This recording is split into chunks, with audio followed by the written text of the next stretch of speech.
Good morning, child of God. How are you? Hope you're all okay. And keep on thinking that you are so blessed. Yeah, you're everyday blessed. Okay, we'll keep on thinking. We'll inject it in our minds and hearts that we are the temple of the Holy Spirit. We are God's masterpiece. Yeah, we are created by God in His own image and likeness. We are fearfully and wonderfully made. Hallelujah. Okay, so let's begin our day with a Bible verse. Okay, so let's pick randomly a Bible verse for today. And I'm so excited. I want you to be excited too. I want you to be excited because it's from God. So here we are. Let's have it from the book of 2 Chronicles. 2 Chronicles chapter 2, verse 5 and 6. Yeah, 2 Chronicles chapter 2, verse 5 and 6. It says here, this must be a magnificent temple because our God is greater than all other gods. But who can really build him a worthy home? Not even the highest heavens can contain him. So who am I to consider building a temple for him, except as a place to burn sacrifices to him? Hallelujah. So 2 Chronicles says here that our God, Manggod, is the greatest. Greatest na gid siya. Almighty. Almighty siya. And as we compare, if we tend to compare our God to superheroes, no? I heard it from my church mate regarding this talk just last night during our Bible study. So we got if we can compare God to superheroes that is fiction na kanang gigama-gama lang sa mga taong stories about that kanang superheroes. He is incomparable gyud. Kay kuan siya kanang unlimited iyang power and strength. Unlimited, wala gyud kaundangan, wala kaluya, wala gyud tanan. And then he can do anything. God can do anything he wanted to do without committing any sin or any mistake. Sabi kay siya ka perfect, no? Perfect kay siya and kanang almighty God. God is more than our superhero.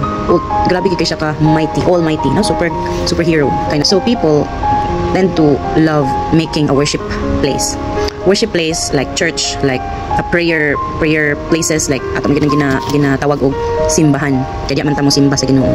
Kana nga place, di man ta mo dayig sa Ginoo. Together with the group of people, magkahiusa man ta di og dayig sa Ginoo. That's why there are temples to be built for God, for Him. Though ang atong ginabuild simple as silungan lang gyud sa tao, dili na magmatter sa Ginoo. Malipay na siya ana. Kay maski na as what this Bible verse is talking, no, is saying na iyang gina-prepare niya ang temple sa Ginoo. Pero gusto siya og grabe ka perfect, magnificent. No? So kinsa ba gid daw it says here, but who can really build him a worthy home? Hallelujah. Actually, all of us, his followers, can build a worthy home. A worthy home that is kanang a place nga di ara kita mag-worship, di ara kita mag-reunite to praise God. It will be worthy if we will keep that place kanang hinlo, holy kana. And it's possible kay naay church nung akong ginaatinan karon. Gitukod siya kanang kamulo pa siya og construct. And it's so amazing because ang ginapa-work niya, ang mga workers ana nga sa pagbuild sa church is walay mga bisyo, dili mo ateng pag-inom, dili manigarilyo. Some of them went through that, cigarette smoking and drinking alcohol, but they surrendered already. They weren't able to try drinking alcohol during work or after work or before work. During the time na nag-build sila sa church. See? How holy is the church? Kaya even ang nagkuan kanang hammer ana, nagdukduk sa lansang, nagmasa sa simento, walay bisyo, no? It's something like a church na pareha ni, a temple of God. A church na diha ta magtapok para mag-worship, mag-give thanks and praise sa Ginoo, no? And then kampante kay ka. It's something like when you enter that establishment or building, kanang walay halo bitaw nga kabalak ka, hinlo tanan, like you even can feel the presence of the Lord maski na og wa pa ka ni sulod, no? Kay ang mga kapanimbahay pod na po dito kay kanang walay gamugot, puro nalipay, puro kanang blessed. Nya wa ka kabalo, kumusta naman ka? Gipangutana pero blessed gihapon. Wa ta kabalo sa sulod sa ilang family, no? Wa ta kabalo kay syempre for us there, we are discouraged to think negatively, we are discouraged to have this negative emotion. So we all have this kanang excitement kay later on makadungog na sa word of God, later on mag-worship na sa tuda-tuda, kanang worship nga imong nabati nga naa ang God nga nalipay siya sa imong gibuhat, no? So it says here also that even the highest heavens can contain him. Miskin pa ang langit nga daghan na dito angels nga naglumba lang sila og kanang kinsay pinaka-humble nila, naglumba lang gid sila og kanang humble down themselves through praising, thanking God sa tanan niyang goodness, no? Pero wala na nakita sa mga tao. Ang angels ana nagluhod na kay grabe gid ilahang pag-praise and worship sa Ginoo, no? Pero mga tao sa kalibutan wa na mailhi ang Ginoo, nalimtan na si God nga almighty man anta siya, di ba? Almighty God the Father. So who am I to consider building a temple for him except a place to burn sacrifices to him? See? Kita nga mga makasasala, kita nga tao ra never tanga mapareho or ma-level sa Ginoo. Dili ta Satan, dili ta mga satanas nga feeling kaayo nga level ra si God like that, no? Dili siya matungkad ang Ginoo. Right? Hallelujah. Maghatag sacrifices, mag-fasting. Fasting means you are humbling down yourself before God. That's the meaning of fasting. Dili ko fasting or burn sacrifices like sa unang panahon maghalat man sila og mga clean bitaw nga mga nati, baka, karnero, basta dili defective ba kana dili bitaw wala bitay mga piang-piang walay sakit kana hinlo siya nga mga nating baka, karnero and goats like that. Muna ilang mga burnt offerings. Isunog gina nila kay ang aroma na muna ang gusto sa Ginoo nga ma-receive. And also the blood of that clean animal kana muna siyang sacrifices na ginabuhat sa una. So karong mga panahon na unsa may sacrifices nga atong gakabuhat manaad kana bitang magbaklay-baklay og layo kana unsa pang mga sacrifices, fasting to sacrifice the flesh, to sacrifice the worldly pleasure, worldly matters. Unsa pang mga sacrifices, dili sa mag cellphone for how long, dili sa i-give up ang mga kalibutan mong butang ba. And that's all about fasting, no? Some of the people nowadays kanang dili na kayo mo sacrifice, dili na kayo mo offer of sacrifices, no? Nga worthy man unta mag-offer of sacrifices, burn sacrifices to God, no? Ang Ginoo gyud is labi na og kanang makig-communicate ka sa iya ha. Ang Ginoo is nasa iya gyud ang tanan. Like bahala na lang ikaw na lang gyud isa sa kalibutan. Balag wala kay kauban. Balag walay mamansin sa imo. Sa kay naa ang Ginoo, all goods na kay ka. Because God is love. God is everything. He can give you contentment and satisfaction. Gamay pa lang, unsa pa lang gani imong pangandoy gusto, imo lang nang kanang lihok-lihokan ginagmay ba? Imo lang nang isakripisyuhan, ihatag na niya. I don't believe nga na atay prayers nga dili niya gina-answer kay lahi ang iyahang ihatag sa imo. Sa partly like that, but the main reason why our prayers are not yet being answered by God is that there's still some characters sa atua nga angay usabon. Character to be humble, character to love and to forgive the enemies kana. Character nga murag pareha kan Jesus kana.